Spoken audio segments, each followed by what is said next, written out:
이번에 끝까지 완주하십니까? 당연합니다. 정권 교체를 하기 위해서 나왔습니다. 압도적으로 이길 수 있고요. 저는 당선대로 나왔습니다.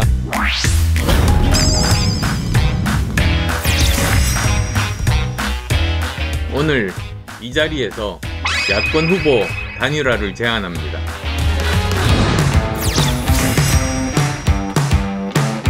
좀 고민해 보겠습니다만은 아쉬운 점도 있습니다.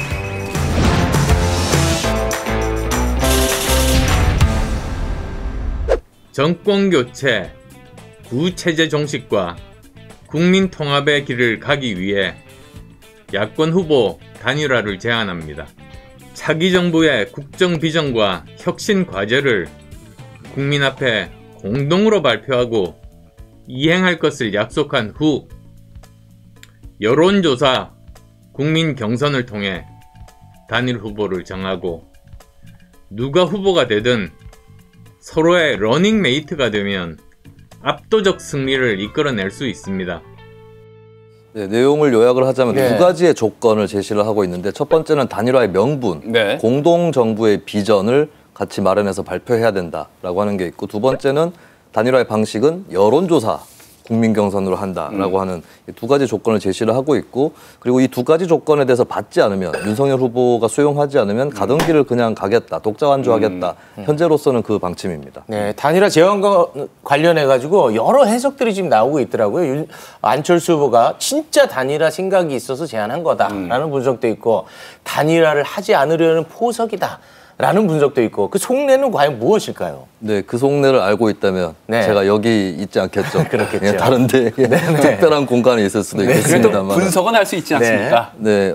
일단은 단일화 프레임 자체가 안철수 후보에게 그렇게 유리하게 작용하지는 않았던 것 같습니다. 그러니까 어떤 유권자들이 후보를 지지를 하려면 독자적인 어떤 노선을 걷고 있어야 되고 그래야지 명분도 쌓을 수 있고 또 유권자 입장에서도 안전하게 마음 놓고 지지를 할 수 있는데 계속해서 흔들리는 그런 느낌을 받으면 안철수 후보한테도 좋을 것은 없겠죠. 그런데 또 한편으로는 아까도 말씀드렸지만 안철수 후보에 대해서 선호가 있으면서도 단일화를 또 강력하게 원하는 이런 유권자들이 또 한편 있는 거거든요. 그렇다면은 단일화 조건을 제시를 해서 단일화가 안 되는 경우에는 이래서 안 되는 거다라고 설명을 해줄 필요가 있고 되는 경우에는 이래서 또 내가 하는 거다라고 하는 그런 의미에서 이제 양쪽의 경우를 다 종합을 하자면 조건을 제시하는 게 낫다라고 볼 수가 있겠죠. 또 어쨌든 명분 쌓기 또 될 수가 있겠네요. 그러면. 네, 그런 뭐 의지가 있는 것 같습니다. 네. 자, 그러면 이에 대해서 국민의힘 입장이 좀 궁금한데 바로 나오지 않았습니까? 여론조사 방식은 좀 불가하다 이런 입장 아니겠습니까? 그러니까 안철수 후보가 여론조사 방식으로 하자를 넘어서서 아예 그 방식을 어떻게 하자 이 부분까지 콕 찍어서 얘기를 해버렸거든요. 이게 2021년 서울시장 보궐선거에서 오세훈 안철수 단일화를 할 때 그때 굉장히 좀 지리한 협상이 있었죠. 그 협상을 통해서 이미 결정한 방식이 있지 않느냐. 그 방식대로 하자라고 하는 건데 그때 방식은 어떤 것이었냐면 두 후보를 놓고 여론조사 전화를 걸어서 묻는 건데 그때 한쪽에서는 적합도 누가 더 적합하느냐 이 문항으로 가야 된다고 주장을 했고 다른 쪽에서는 경쟁력 있는 후보가 누구냐 이걸로 주장을 했는데 이게 절충이 안 되다 보니까 그냥 여론조사 샘플을 반으로 나눠서 적합도 50% 경쟁력 50% 이렇게 묻는 걸로 갔거든요. 그 방법을 그대로 쓰자라고 하는 그런 주장을 한 것입니다. 아무튼 그러면 그 방식대로 안철수 후보가 당시에 졌던 방식이잖아요. 그러면 국민의힘에서 좀 받을 법도 한데 지금 받기 좀 꺼려지는 이유가 뭡니까? 국민의힘 입장에서는 이제 역선택 우려가 있다라고 하는 그런 말을 하고 있는데 어떤 거냐면 질문이 그냥 전화를 걸어놓고 적합도든 경쟁력이든 둘 중 누가 더 나으냐 이걸 묻는 거거든요. 근데 이렇게 됐을 때에 어차피 윤석열 후보나 안철수 후보를 지지하지 않을 사람까지도 끼어들어서 그렇게 이 여론조사의 승패를 결정할 수도 있다라고 하는 그런 우려를 하고 있습니다. 이를테면 이제 한국리서치에서 KBS 의뢰로 조사한 그 결과가 있는데 야권 단일화 선호 후보 조사 결과가 있거든요. 여기에 보면은 정권 교체를 지지하는 사람들의 여론이 있고 정권 재창출을 지지하는 사람들의 여론이 있습니다. 근데 정권 교체 지지층에서 윤석열 후보가 안철수 후보를 좀 많이 앞서고 있고요. 반대로 정권 재창출 지지층에서 안철수 후보가 윤석열 후보를 좀 많이 앞서고 있어요. 이거를 종합해가지고 다 그냥 조사를 해버리면 안철수 후보가 이길 수도 있다라고 하는. 근데 그렇게 해서 이기는 게 맞느냐 이런 의문과 회의, 의구심을 국민의힘에서 갖고 있는 거죠. 그리고 국민의힘 입장에서는 역선택 방지 조항에 대한 부분에 대해서 좀 태클을 네. 걸고 넘어간 셈인데 관련해서 국민의당은 어떤 입장을 갖고 있는지 이태규 총괄선대본부장에게 들어봤습니다.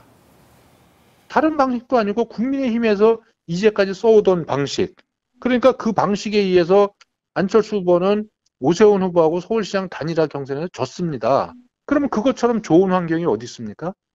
국민의힘에 가장 유리한 그런 조건으로 하자는 것인데 결단을 기대한다고 그러잖아요. 안철수 후보의 결단이라는 게 양보해달라는 거 아니겠습니까? 상대 후보한테 양보해달라고 하는 것처럼 일방적인 사고와 일방적 요구는 없는 거죠. 사실 윤석열 후보님께서 그러면 내가 안철수 후보가 제안한 건 내가 그대로 수용한다.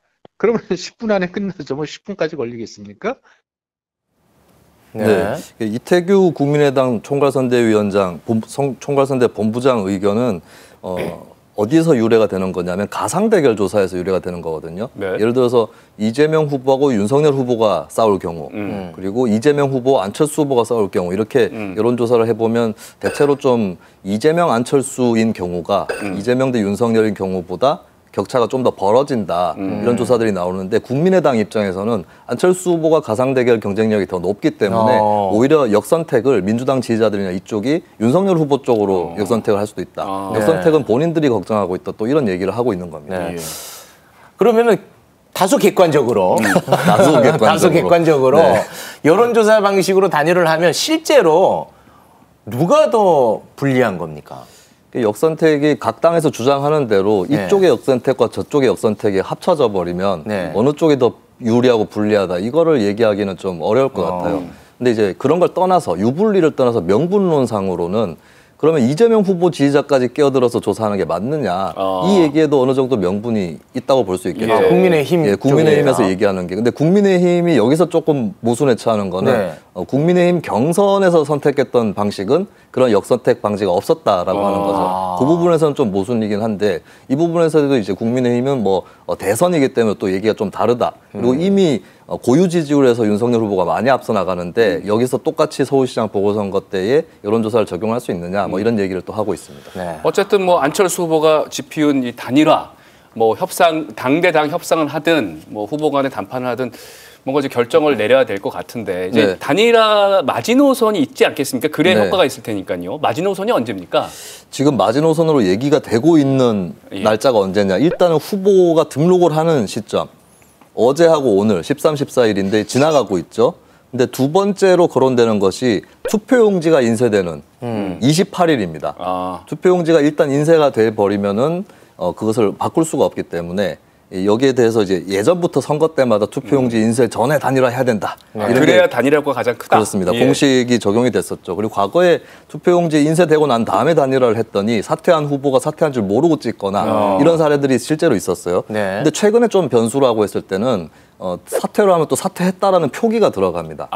투표용지에. 그리고 요즘엔 미디어가 발달해서 좀 더 많이 알려질 수도 있는 그런 상황이기 때문에 제 생각에는 굳이 마지노선이 있다면 사전 투표 전이 아닐까. 근데 저는 실질적으로는 이번 주 안에 많은 것들이 드러나지 않을까 싶어요. 왜냐하면 안철수 후보가 제안했던 내용이라든지 또 그것을 지금 당장에 못 받겠다라고 하는 국민의힘이라든지 이 상황에서는 나중에 가서 계속해서 뭐 긴 시간 동안 협상을 하고 이런 것들이 굉장히 어려울 수 있기 때문에 하려고 하면은 이번 주에 가닥을 잡아야 되거든요. 그래서 일단은 이번 주에 좀 그 에너지들이 많이 쏠려 있고 결국에 이번 주에 안 되면은 앞으로 거의 되기는 반감되지 않을까. 동력이 좀 많이 약해질 것이다. 그렇게 이번 봅니다. 주가 고비일 것이다. 제가 생각할 때는 윤석열 후보, 안철수 후보도 단일화가 될지 안 될지 모를 것 같아요. 그래서 평론가님한테 여쭤보는 게 이게 맞는 질문인지 모르겠습니다. 본인들도 모르는 거 김수민이 어떻게 알겠느냐. 단일화 가능성. 그러니까 본인들의 의도를 알 수 없기 때문에 네. 아주 객관적인 조건만 본다면은 윤석열 후보 입장에서는 꼭 안철수 후보하고 단일화해야 이긴다라고 생각하지는 않는 것 같아요. 이게 실제로 안철수 후보의 지지층 분석을 해보면 안철수 후보가 사퇴를 했을 때 그 표들이 다 윤석열 후보한테 가느냐? 그렇지 않다라고 하는. 그러니까 뭐 조금 차이는 있을 수 있는데 이재명 후보한테도 갈 수 있고 혹은 그냥 선거판에서 기권을 하는 쪽으로 갈 수도 있거든요. 이거를 여러 가지로 셈을 해보면 굳이 단일화를 해야 되느냐 이렇게 생각을 할 수가 있는 것이겠고 그리고 뭐 안철수 후보를 사퇴시키지 않더라도 그 상태에서 그냥 표만 뺏어오는 근데 이런 선거는 충분히 또 구사를 할 수 있는 거죠. 어쨌든 김수민 평론가는 이제 그 객관적인 상황을 보고 윤석열 후보는 좀 단일화 안 할 것 같다라고 말씀하셨는데 그럼에도 불구하고 좀 변수가 생기면 또 마음이 바뀔 수도 있지 않겠습니까? 네. 그 변수는 뭐라고 생각하세요? 그 변수는 거꾸로 이제 여론조사가 지금 보면 뭐 편차가 좀 심하긴 하나 살짝 윤석열 후보가 앞서 나가는 듯한 분위기가 조성돼 있잖아요. 근데 여론조사에서 뒤처진다. 그리고 안철수 후보가 차지하고 있는 표 중에서 국민의힘에 가까운 표가 일부러 할지라도 그 표를 당겨오면 승리할 수 있다. 예, 그렇게 해야만 이긴다. 이 계산이 서면은 그때는 또 생각이 좀 달라질 수 있지 않을까 싶고. 알겠습니다. 근데 그때는 또 안철수 후보에게도 압박이 가해질 수 있습니다. 예, 알아서 사퇴하는 게 맞지 않겠느냐. 정권 교체를 위해서. 네, 그래서 막판까지도 눈치 보기 싸움이라든지 그런 경우도 배제할 수 없다라고. 알겠습니다. 그렇게 보고 단일화 관련해가지고 이야기를 들으면 좀 명쾌해질 줄 알았는데 네. 더 꼬인 것 같습니다. 네, 김수민 평론가님 고맙습니다. 고맙습니다. Stay